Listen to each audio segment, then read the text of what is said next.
New at 5, City of Buffalo leaders are moving forward now with plans to preserve even more Catholic churches faced with the possibility of being closed by the diocese as landmarks. Channel 2's Ron Plants joins us tonight from our newsroom to explain more about this. Hey there, Ron.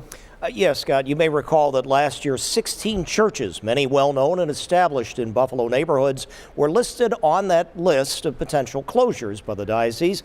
So Preservation Buffalo Niagara launched its Save Our Sacred Sites to push along the effort to see some of them saved from potential demolition.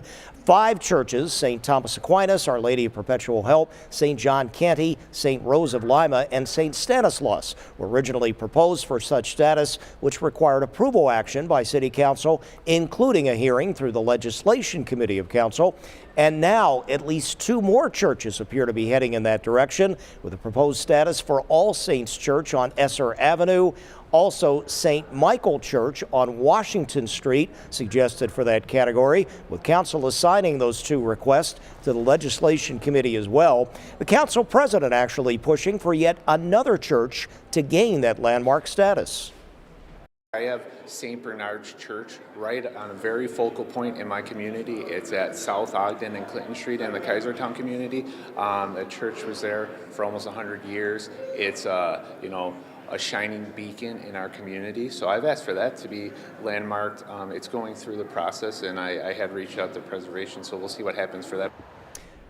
President Bowman says he would not be surprised to see church and community groups push for even more of the affected churches to gain that landmark status to try to head off demolition as the diocese seeks to sell them by later this year.